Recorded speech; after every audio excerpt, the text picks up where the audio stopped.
I'm seriously worried about the next generation of consoles. The PlayStation 5 and Xbox Series generation was supposed to represent a clean break from the past. New hardware, new expectations, and a new sense of momentum for console gaming. But over 5 years into this generation, it's becoming increasingly difficult to ignore the feeling that something hasn't gone according to plan.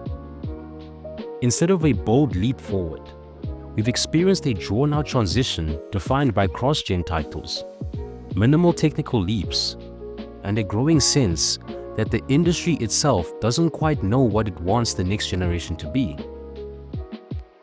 When we talk about the next generation of consoles, we're not just talking about new hardware. We're talking about whether the traditional console model still makes sense, whether players actually want to upgrade again, and whether Sony and Microsoft can justify asking consumers to spend even more money for increasingly smaller returns. Looking back, the PlayStation 5 had one of the slowest and most fragmented starts of any PlayStation console. Its launch coincided with the post-pandemic chip shortage, which severely limited supply and created an environment where demand far outpaced availability. For years, many players simply couldn't buy a PlayStation 5, even if they wanted to. But what made this situation more complicated is that during this same period, Sony continued to release most of its major titles on PlayStation 4 as well. This meant that for a large portion of the audience, there was no real urgency to move on. As a result, the PlayStation 4 remained the dominant platform for much longer than expected. It wasn't until around mid-2025 that the PlayStation 5 finally overtook the PlayStation 4 in terms of monthly active users, which is remarkable when you consider that this happened almost 5 years after its initial launch. In previous generations, that transition typically occurred much sooner. The delayed shift raises an important question. If it took nearly half a decade for players to truly move on, what did the PlayStation 5 offer that made the wait worthwhile? Part of the issue is that this generation has struggled to define itself through exclusives. While the PlayStation 5 has certainly received strong first-party games, many of them were designed to accommodate older hardware as well. That design choice limits how far developers can push systems technically and creatively. When a console can't fully stretch its legs, the experience begins to feel iterative rather than transformative.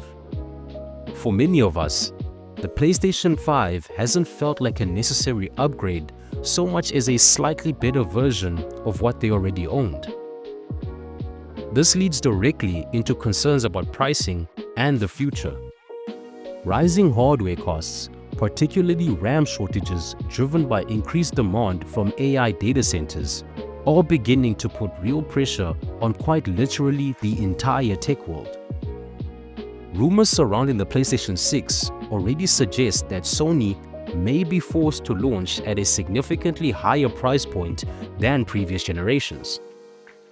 Some estimates place that number well above what most consumers would consider reasonable, especially when there isn't a clear sense that the current generation has been fully realized.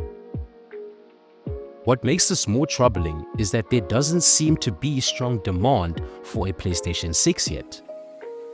Many players feel like they're only starting to see what the PlayStation 5 can do, and even then, the leap doesn't always feel dramatic. If Sony moves too quickly toward a new console without clearly demonstrating why it's needed, they risk repeating the same fragmented adoption cycle all over again. On the Xbox side, the situation is different, but no less concerning.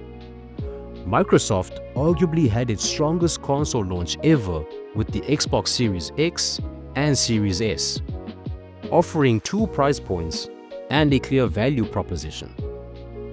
But that early momentum did not last long.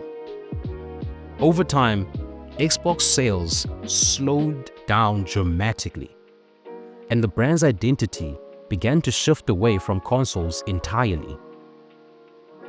Microsoft's long-term strategy has increasingly prioritized software, services, and ecosystem reach over hardware adoption. Game Pass has become the centerpiece of Xbox's identity, and while it offers undeniable value, it also undermines the necessity of owning an Xbox console.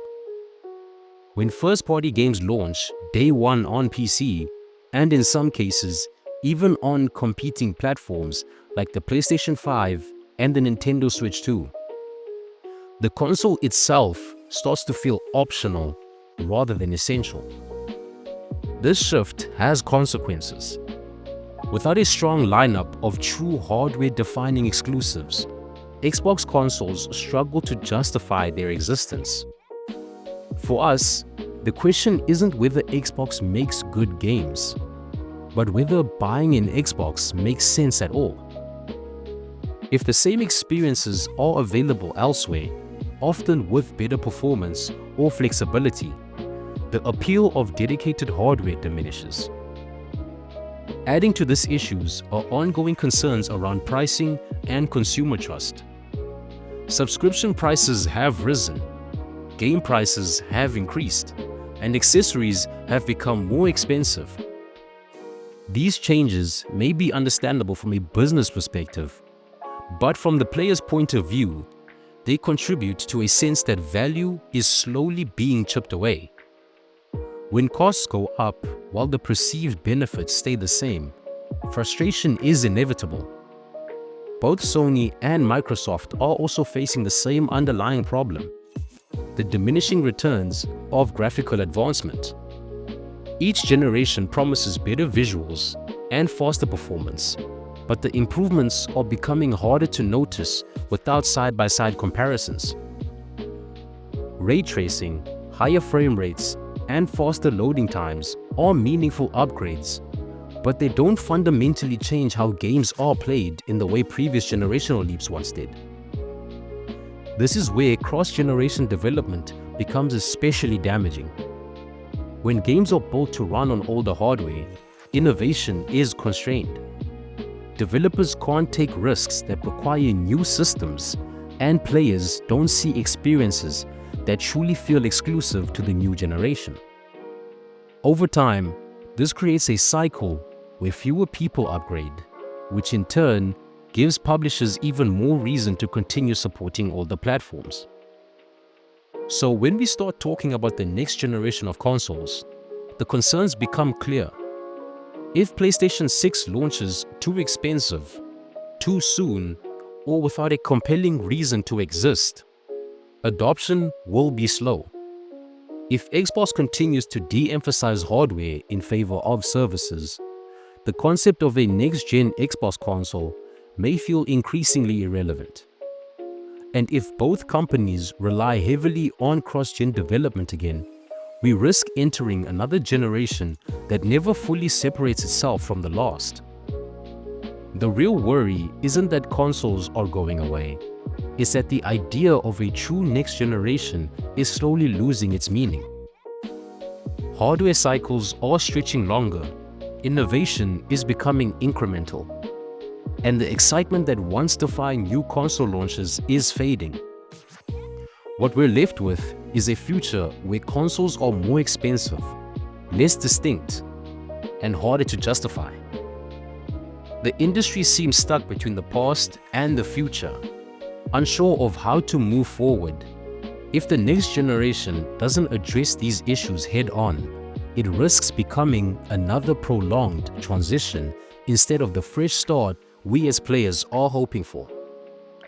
If this is the direction console gaming is heading, then the question isn't just what the next consoles will look like, it's whether they'll still feel worth believing in. If you enjoyed this breakdown, be sure to drop a like, subscribe for more gaming news, reviews, and long-form commentary, and let me know your thoughts in the comments. Are we concerned about the next generation of hardware, Or do we still have faith in Sony and Microsoft to deliver a much more impactful generation this time around? Thanks for watching, and I'll see you all in the next one.